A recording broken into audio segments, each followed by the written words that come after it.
Meron po kayong Bible. Let's read po. Pagkatapos nito, pumunta si Jesus sa Jerusalem upang dumalo sa isang pista ng mga Hudyo. Sa isang pintuan ng lungsod ng Jerusalem kung saan dinadaan ng mga tupa ay may paliguan na ang tawag sa wikang Hebro ay Bethesda. Sa paligid nito ay may 5 silungan. Sumunod po na verse. Kung saan nakahiga ang maraming may sakit, mga bulag, pilay, at paralitiko. Hinihintay nilang gumalawang tubig dahil paminsan-minsan may isang anghel ng Diyos na bumababa at kinakawkaw ang tubig. Ang unang makalusong sa tubig pagkatapos na makalawkaw ng anghel ay gumagaling kahit ano pa ang kanyang sakit. Diyan po muna tayo mga kapatid sa verse po na yan. I pray po na habang pinag-aaralan po natin ito ay magkaroon ng healing kung meron man po tayong karamdaman at kung nasan man po tayo ngayon. Magkaroon po ng wellness and calming na ginagawad ng Panginoon habang pinag-aaralan po natin ang kanyang mga salita. Ito yung tagpo na ang Panginoong Hesus ay dumaan. Pagkatapos nito, pumunta si Jesus, 'di ba? Sa Jerusalem upang dumalo sa isang pista ng mga Hudyo. Maraming pagkakataon sa Biblia na parang napadaan lang ang Panginoon, pero ang totoo nito, merong divine appointment ang Panginoon sa bawat isa sa atin. Walang aksidente, walang nagkataon lang. Lahat po ay sinadya, lahat po ay nagkakalakip-lakip. Pwede po ba kayo mag-comment sa ating live or video na all things work together for good to those who love God. Ito yung gusto ko maunawaan po natin, mga kapatid, na habang tayo nagpapatuloy sa Panginoon, whether you have a sickness, whether you have problem, o kaya naman, meron tayong pinagdadaanan na matagal na po nating daladala at matagal na nating pinagpipray, meron tayong pinagpipray, pero bakit parang hindi pa nangyayari at hindi natin makita yung liwanag, yung kagandaang loob ng Diyos kahit na matagal na tayong Christian. Sino po dito yung batang Kristiyano? 1 year old, 3 years old na Christian, nakakilala kay Lord. Ilan po dito yung merong 5 years nang naglilingkod kay Lord or 10 years na pataas? Meron po ba tayong ganito na pangyayari sa buhay po natin? Na marami po tayong pinagpipray pero meron tayong specific or in general na pinagpipray ngunit hindi pa nangyayari at parang hindi pinapakinggan ng Panginoon. Parang sa paghihintay po nung isang may sakit po dito. Kasi ito po yung 38 years nang may sakit na isang layman, nakahiga at naghihintay na kumalawkaw yung anghel doon sa pool. At pag nagkaroon po ng pagkalawkaw po dito or pagbula, yun ang sabi ng Bible pagbula niya ay magkakaroon po ng healing kapag lumusong ka dun. Kaso ang problema, matagal na po siyang nakahiga at walang gustong tumulong sa kanya. Dumadaan din po ba tayo sa ganitong kalagayan na wala ni isang makatulong po sa atin? Meron tayong mga inaasahan na makakatulong sana sa problem natin. O kaya naman minsan, sana si brother, si sister makatulong sa akin. Even our pastor, our leader, na di man lang ako makamusta ng pastor ko, di man lang ako makamusta ng leader ko. Pero kailangan nyo pong maunawaan mga kapatid na may pagkakataon sa buhay natin na ang sagot ay hindi dun sa mga tao, kundi ang Diyos mismo, personally, sa ating pananampalataya. Kakausapin tayo ng Panginoon sa pagkakataong ito. Lalo na kung meron tayong struggle na mahabang panahon na nating daladala. Oo, kasi may mga pagkakataon pong ganito na yes, matagal ka ng Christian pero meron pa ring parang, Lord, hindi mo yata pinapakinggan yung prayer ko Lagi niyo po tatandaan kung meron tayong sakit na matagal na, 'di ba? Minsan meron tayong meron tayong mindset na kapag naging Christian na mawawala na yung sakit, paano kung nandyan pa rin? 'Di ba? Lagi niyo po tatandaan, sickness has a purpose. Pain has a purpose. All our battles in life has a divine purpose. Merong matinding layunin at appointment ang Panginoon sa buhay mo, bakit ka merong ganyan? May mga karamdaman na consequences sa mga past natin. May mga karamdaman na hindi talaga natin maintindihan kasi may mga since birth na hindi makalakad. May mga since birth na may karamdaman. At maraming nagsasabi sa panahon ng Bible na kaya nagkasakit yung mga tao na yan, mga Israelita na yan dahil sa kanilang mga ninuno. Pero sabi ni Jesus, may pagkakataon sa Bible na hindi merong layunin ng Panginoon bakit meron siyang ganyan. Kasi tingnan nyo po ito. Gusto kong maunawaan natin kung gaano kahalaga sa atin yung divine appointment ng Panginoon sa atin. Look at this. Pagkatapos nito, pumunta si Jesus sa Jerusalem upang dumalo sa isang pista ng mga Diyos, sa isang pintuan ng lungsod kung saan idinadaan ng mga tupa ay may paliguan na ang tawag sa wikang Hebro ay Bethesda. Sa paligid nito ay may 5 silungan. Ito po, kung saan nakahiga ang maraming may sakit, mga bulag, pilay, at mga paralitiko. So, kung meron tayong dadaanan na isang appointment, gugustuhin ba nating pumunta dito, katulad ng ginawa ni Jesus? Alam niya na marami po, doon pa lang sa entrance, marami nang may mga sakit. Pero tingnan niyo po ito maraming may sakit, pero merong isang pinuntahan ng Panginoon dito. Merong nakapukaw sa Panginoon na lalaki na 38 years na. Verse 5, may isang lalaki roon na 38 taon nang may sakit. Hindi siya 38 years old. Correction lang po pala. Hindi siya 38 years old. Kasi 38 na taong may sakit. Ibig sabihin, mas matanda. Mas matanda siya sa sakit. 'Di ba? Parang kawawa naman, bedridden na ng 38 years. Pwedeng namatay na yung mga magulang nito. Pwedeng pulube. Kasi wala na pong nagki-care sa kanya na kahit magbuhat lang. 'Di ba kung ilalagay natin yung sarili natin sa taong ito. Sa dami nung may sakit doon, pero siya pa rin yung nakita ng Panginoon. Hindi ibig sabihin na na wala nang pakialam Panginoon sa mga madlang na sakit.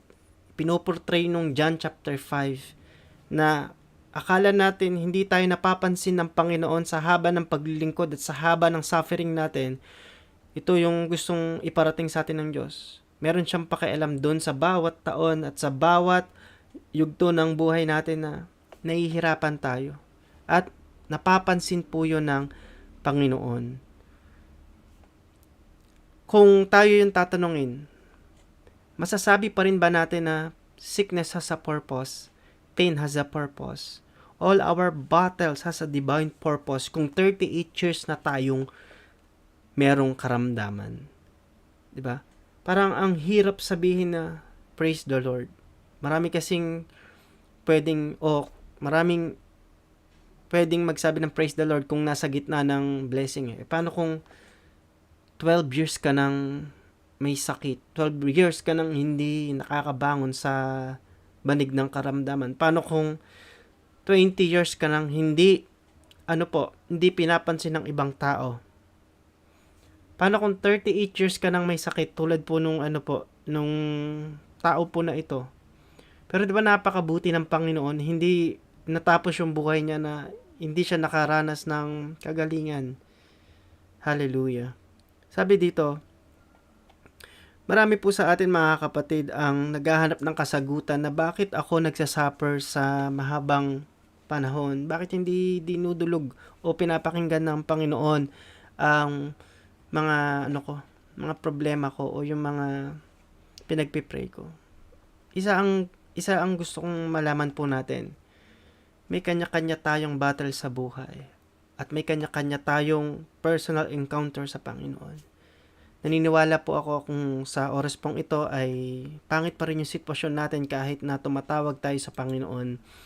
Naniniwala po ako na darating yung time na magiging patotoo nyo po yan. It's a great testimony na sa haba ng panahon na nag-suffer ka, sa haba ng panahon na nagtiis ka, at lumakad ka sa kalooban ng Diyos, kahit parang minamak ka na, parang pinagtatawanan ka na, merong great purpose kung bakit ka nakakaranas ng ganyan at magiging testimony yan sa iyong pananampalataya at masasabi mo na totoo ang Panginoon.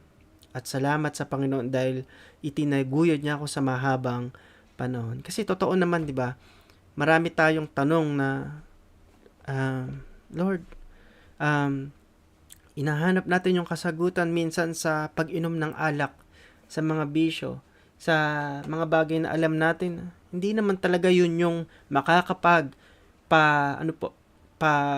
saya sa atin. Partial lang. Alam naman po natin yan. Sabi nga nung teacher po namin sa Bible School, the heart of man or the soul of man is big. That only God, that only Jesus can fill it. Naiisip natin na kapag nagkaroon na tayo ng ganito, okay na. Kapag nagkaroon na tayo ng achievement na ganito or possession na ganito, okay na. Pag nagkaroon tayo ng maraming pera, okay na. Pero hindi matatapos na meron ka ng ganon at nakamtan mo na yung pangarap mo, masasabi mo pa rin, bakit parang may kulang? Bakit parang may emptiness sa puso natin? Kasi nga po, ang Diyos lang ang makakapuno po niyan. Lalo na doon sa mga nagsasuffer kahit matagal nang naglilingkod kay Lord. Sino po dito may mga pinagdadaanang matindi? Na alam naman natin na iba yung consequences, iba yung trials, 'di ba? May mga consequences kasi na hinaharap natin. Or merong mga trials na parang, Lord, paano po ito? Paano ba gagawin ko? 'Di ba? Marami rin po sa atin ang madalas nagtatanong sa Diyos, Lord, why I'm here? Bakit ba ako naririto, 'di ba? Ayoko na, mag-quit na ako. Ganun yung laging parang mentality ng talagang desperate na, dismayed na, takot na. Ayoko na, suko na ako. I go to London, I go to Paris, I go to Disneyland. Maraming magpapasaya sa atin doon, 'di ba? Minsan ganun eh. Kidding aside, look at the 38 years old layman. Rather, 38 years layman. Napakahabang panahon na po netong nakahiga. At ni isa walang gustong bumuhat sa kanya. Nakakita na po ba kayo ng bedridden? Na isang taong may sakit at hindi niya kayang itayo yung sarili niya. Hindi niya kayang buhatin yung sarili niya. Kawawa po. I remember my mother. For 22 years, nakakalakad pa po yun.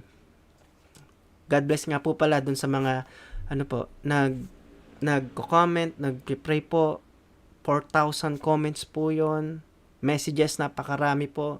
May God bless you all mga kapatid sa mga prayers and comforts po na pinapadala nyo po sa akin. Ganun din po sa mga kaunting tumulong financial. May God bless you. Kilala kayo ng Panginoon. Dito ko nakita na 22 years, napakahaba na pala na panahon na kami nananalangin sa magulang po namin. At alam niyo po yon, 6 months, 1 year, 6 months to 1 year lang siyang bedridden pero napakahirap na. Hindi kayang buhatin ng isang tao yung mama ko. Kasi meron siyang, leukemia, first stage. First cancer niya, leukemia, elementary ako. Nag-high school ako, college, nagkaroon ng breast cancer. Left. After that, na-remove yung, yung breast po niya. Pangalawa, after ko ng, ng college, Bible school student ako, natanggal naman yung kanan niya. Nakita ko kung ilang beses nakalbo si mama. Kasi nga meron siyang ganitong cancer eh. Ngayon, hindi pa natapos po doon. Nung ako'y naglilingkod na, nakadestino na dito sa La Union, this is always my prayer. Dumating sa point na talagang hindi na siya makalakad. At kahit 3 kaming mga lalaki o 4 na nahihirapang kargahin siya, ipunta sa CR o kaya paliguan. So alam niyo yung hirap, nai-imagine ko yung 38 years layman na walang nag-aasikaso kahit isa sa kanya. Tanging ang Diyos lang yung gustong maging siya, maging okay, gumaling. Ayun, yung sinasabi ko po dito, may imagine natin na 38 years na pala yung lalaki pong itong may sakit. Kawawa naman, di ba? Wala ni isang gustong tumulong kasi ano ang itsura ng taong hindi makalakad, hindi makabangon, walang kasama, mabaho po, may sakit pa. Sa mga nakapag-alaga po, sa mga OFWs na mga kapatiran po natin, sa nag-aalaga sa may sakit, alam natin kung ano yung amoy ng pasyente. 'Di ba? Ginagawa natin 'yan dahil pangalawa na pamahal na tayo. Pero minsan 'di ba? Una, dahil sa um, meron tayong kikitain pero si Lord, sabing ganito, nai-imagine ko, gusto niya tayong lumaya po diyan. Kaya ang sabi niya dito sa verse, ano po? Sa verse 7, basahin po natin. Ang sabi ng verse 7 dito, sumagot ang may sakit, gusto ko sana, pero walang tumutulong sa aking lumusong sa tubig kapag kinakalawkaw na ito. Sa tuwing pupunta ako, pupunta pa lang ako, nauunahan na ako ng iba. Di ba nakakalungkot po? Basahin po muna natin yung verse 5.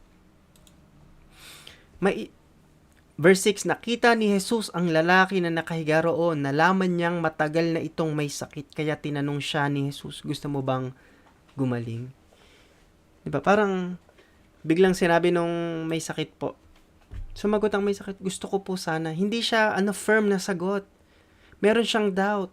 Sabi niya, gusto ko po sana kaso walang ibang tulong po eh. Matagal na ako naghihintay kasi yung faith niya nandoon sa sa pool na kapag kumulo lang, saka siya pupunta, hindi na siya makapunta. Pero yung ino-offer ng Panginoong Jesus po dito, sabi niya, sabi ng verse, 7, sumagot ang may sakit, pero gusto ko po sana, pero walang tumutulong sa akin, lumusong sa tubig kapag kinakalawkaw, di ba? And verse 8, sinabi sa kanya ni Jesus, 3 po yan, tumayo ka, buhatin mo ang higaan mo at lumakad. 'Di ba? Napakahiwaga ng gustong iparating sa atin ng Panginoon. Tama po ba na utusan ng Panginoon yung taong may karamdaman, taong 38 years nang may sakit para lang gumaling? Hindi naman niya alam na gagaling siya sa point po na yun eh. Wala siyang kaalam. Alam na gagaling na siya after na masunod niya yung sinasabi ng Panginoong Hesukristo. Ngayon, may question sa atin ng Panginoon. Kaya niya sinisugurado, gusto mo bang gumaling? Kasi maraming ayaw gumaling. Maraming na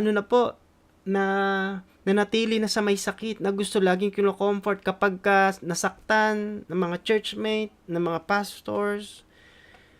I'm sorry sa lahat ng mga na-offend po, ng lahat ng lingkod ng Diyos, ng mga members.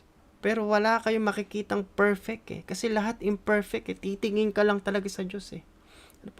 Minsan, nagustuhan na natin na malayo sa church. Minsan, nagustuhan na natin na malayo sa Panginoon. Nagustuhan na natin na hindi nagpipray at hindi nagdi-devotion. Napakalayo na ng puso po natin. At tinatanong tayo ng Diyos sa oras na ito, gusto mo bang gumaling? Do you want to heal? Can you comment down below? I want healing. Kasi makakatanggap lang ang taong may pagnanasa ng kagaling nagmumula sa Diyos dun sa totoo po. Minsan di ba may doubt tayo? Totoo pa ba yung sinasabi ng pastor po na yan? Totoo pa ba yung sinasabi ni Pastor Gab?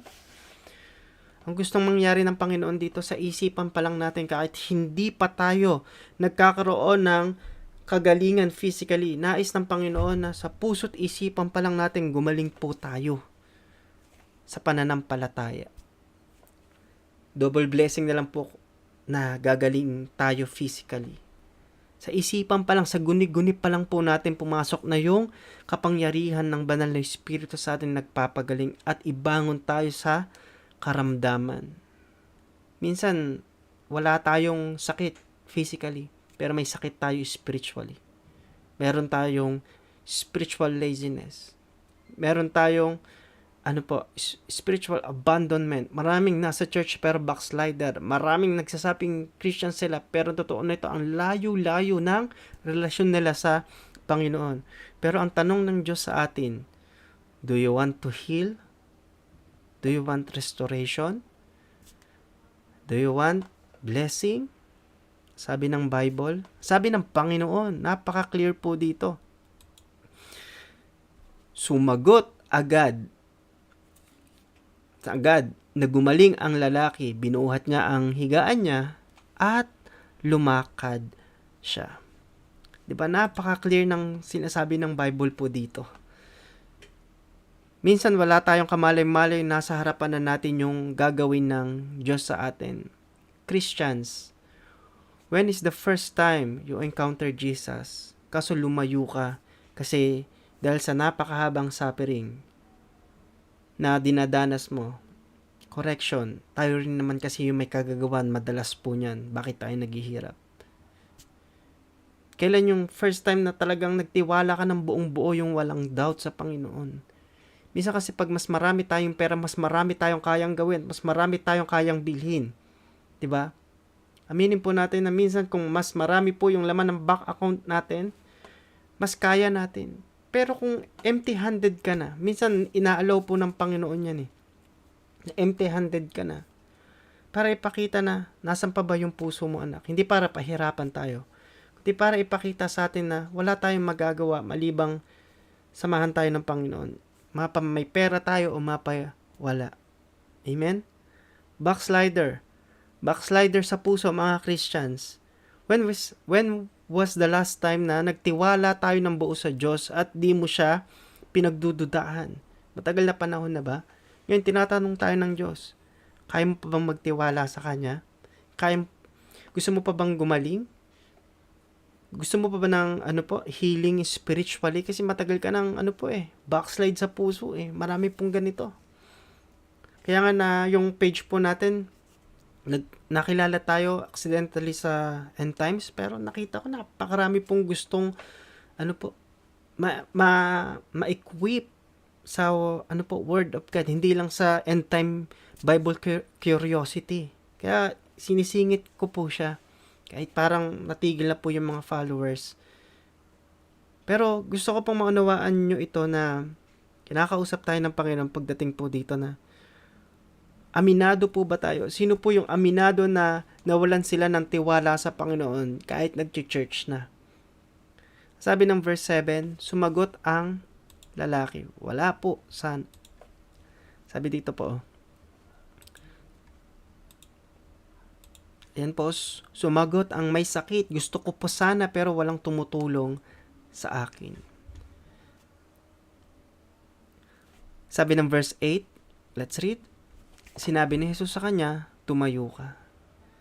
Akala po natin na kapag naglilingkod tayo kay Lord, 'di ba, na magiging go with the flow, wala nang problems, pero ang totoo nun, 'di ba, mas marami pa po yung trials, hindi para pabagsakin tayo kasi si Satan gusto kanya talagang pabagsakin po eh.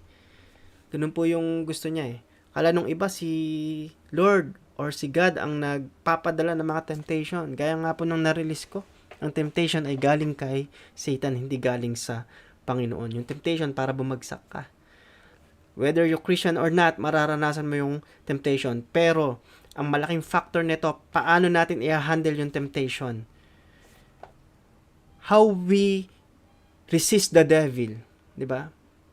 If we cannot surrender our life, we cannot resist the devil if we can't surrender our life to the Lord.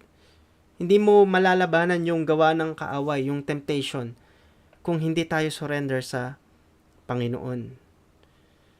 Marami nakikipaglaban sa temptation pero bumabagsak kung malaunan. Marami nakikipag-wrestling sa temptation pero bumabagsak kung malaunan. Totoo nito, kailangan ma-empower tayo sa kalooban. 'Di ba si Jesus sabi niya gusto mo bang gumaling? Gusto ko po sana. Doubt pa yung 38 years at hindi natin masisisi. Pero inutusan siya, kinuman siya ng Panginoon na sinabi ng Panginoong Hesus, tumayo ka, buhatin mo ang higaan mo at lumakad ka. Walang tutulong sa kanya. Kaya nagtataka yung mga apostol. Si John nakatitig. Tinestify niya. Ito yung journal ni John. Inutusan ng Panginoon yung layman. Sabi niya po dito, tumayo ka, buhatin mo ang higaan mo at lumakad ka. Agad na gumaling ang lalaki, binuhat niya ang higaan niya at lumakad. Tingnan niyo po sa isipan pa lang, by faith pa lang, gumaling na yung lalaki. Unang gumaling po, dahil nasa isipan at puso. If we believe to Jesus Christ, ito yung sabi ng Romans 10:9, kung ipapahayag mo sa iyong puso na ang Panginoong Hesus ay nabuhay na maguli, maliligtas ka. Kung pinananampalatayanan natin ang Panginoong Hesukristo na sa kanyang ginawa sa krus ng Kalbaryo, sa bawat latay na natanggap niya ay nagkaroon ng kagalingan sa ating mga karamdaman. Sa bawat stripes ng Panginoon, kahit anong karamdaman, kung naniniwala tayo, gagaling tayo. At ito pa yung sinabi ng Panginoon, tumayo ka, buhatin mo ang higaan mo at lumakad ka. Ibig sabihin, kailangan merong obedience po dito because healing is obedience. Kapag sumusunod tayo, huwag tayong maniwala na okay na ang wala ka nang gagawin. Hindi Laging merong tinuturo ang Panginoon. Kahit may sakit po ito, gusto niya ipakita doon sa mga hindi naniniwala sa Kanya at hindi nagtitiwala sa Kanya. Tingnan nyo kung paanong tatayo ang taong ito sa pananampalataya niya sa akin. Gumaling po ba yung layman? Yes, agad na gumaling. Quick. Mabilis pa sa 4:00. Kaya kung nagda-doubt po tayo ngayon, kailangan mong maunawaan, dyan sa pananampalataya mo na yan, huwag kang magdadalawang isip. Kailangan nakaangkla yan sa Panginoon, nakaangkla yan sa Diyos. There is healing in acceptance. Tandaan po natin yan, there is healing in obedience. Do not be discouraged, believe and walk with the one who has given the ability to restore and build our trust. Maraming pagkakataon sa buhay natin na nasaktan, na broke tayo. Excuse me po. Maraming pagkakataon sa buhay po natin na parang tayo, ginawa ng hindi maganda.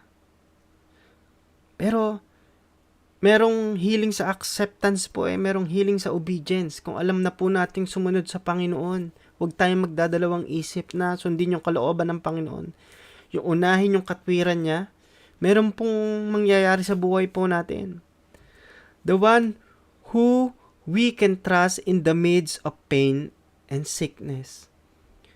Pagtiwalaan natin yung mapagkakatiwala ang Diyos na kayang buuin tayo kahit nasa gitna tayo ng pagdurusa. Kahit nasa gitna tayo ng karamdaman. Gusto po ng Diyos sa oras na ito na manampalataya tayo ng buong puso sa Kanya. Gusto ko pa po sanang humaba pero meron na tayong 30 minutes mahigit at nais ng Panginoon po na ito yung ma-receive natin. 2 Corinthians 6 verse 2, sapagkat sinabi ng Diyos, dininig kita sa tamang panahon at tinulungan kita sa araw ng kaligtasan. Kaya makinig kayo, ngayon na ang tamang panahon, ngayon na ang araw ng kaligtasan. Let us pray mga kapatid.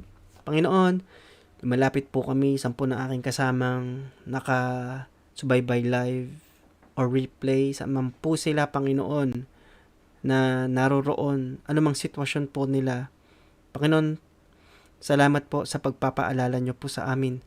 Salamat po sa pagre-remind nyo sa amin, Panginoon. Kami man ay dumadaan sa napakahabang trials at suffering. Kung ito man, Panginoon, ay sickness. Salamat dahil napupukaw ang inyong pansin. Kahit na kami ay merong doubt. Pero ito pa rin, Panginoon, ang inyong salita at inyong Holy Spirit na nagko-convict na kami ay magtiwala at lumapit po sa inyo. Ilalapit ko po sa inyo ang may mga karamdaman sa oras pong ito. Kung nasa man po kayo, ilay hands nyo po ang inyong mga kamay doon sa part na may sakit po sa inyo. At sa pangalan ng Panginoong Hesukristo, maranasan mo ang kapangyarihan na nagmumula sa Kanya. Ang mahimalang bagay na gagawin niya sa buhay mo at magiging testimony even sa mga social media platform na napapanood, napapakinggan ito. Kikilos ang Panginoon sa makapangyarihang bagay po. In Jesus' mighty name, ang inyong karamdaman ay pinagaling na ng Panginoon. Ganun din po, Panginoon, sa mga may sakit spiritually, sa may mga merong pag-backslide sa puso, i-restore nyo, Panginoon, yung damdamin ng bawat isa. Patuloy na buuin, kayo lang, Panginoon, makakapuno ng aming pagkatao. Nilalapit ko po sa inyo, Panginoon, ang aking mga kapatid na naririto. In Jesus' mighty name, patuloy na kasabikan namin ng pag-aaral niyong salita at inyong presensya. Kasabikan namin, Panginoon, ng pagdulog at pagtawag po sa inyo. Salamat po dahil walang sawa ang inyong pagpapaalala sa amin sa pamagitan ng inyong salita. Hallelujah. At ginagamit niyo ang platform po na ito para abutin po kami. Salamat po, Panginoon. Piniklaim na namin ang lahat ng aming ipinanalangin sa oras pong ito. At ang may mga karamdaman ay pinagaling nyo na. At ang mga pinapahirapan ng gawa ng kaaway ay pinalaya nyo na. Sa pangalan nyo, Panginoong Jesucristo. Jesus' mighty name, comment down below. Amen at Amen. God bless po, mga kapatid. If you want to be part of our kingdom ministry online, pwede nyo pong i-follow. Kung di pa po kayo nakaka-follow at ngayon pa lang po kayo nakarating sa page po natin, pwede po kayong mag-subscribe for monthly subscription sa Facebook, ganoon din po sa YouTube. Kung nakakadalaw po kayo, God bless sa mga kapatid nating nasa YouTube. Pwede po kayong mag-join sa YouTube, yung join po dyan monthly. God bless you all sa mga star sender po natin sa Facebook, sharer sa mga kapatid po natin nasa ibang bansa at nasa loob ng bansang Pilipinas. God bless you all. Tin Moreno, God bless you. In J. Tangson, Ronarlin Ariola, Erwin Baroma, Jennifer, James Cordoba, Lim Nenita, God bless po. Miss Rish, Agnes Moro Camero, Madeline Bakting. God bless you, mga kapatid. Amen? Wala pong imposible sa ating Panginoon. Continue to share this video, this live, sa mga recent po natin, uploads. Thank you sa lahat ng nag-share po. Malaking bagay po yan. Reaction nyo at comment nyo. Meron po tayong group chat. Kung gusto nyo pong sumali sa group chat, meron po kaming group chat. At tulungan po tayo sa mga nagtatanong, sa mga baguhan, at sa mga matatagal na po. God bless you, mga kapatid. Sis Rachel Lingling nasa ospital, patuloy po kayong palakasin ng Panginoon. At Mama Susan dyan sa Tugigaraw. At sa aking mga kapatid dito sa San Juan La Union at sa Bulacan, God bless you all po, mga kapatid. Hallelujah. Sa buong Door of Faith Church po, God bless po.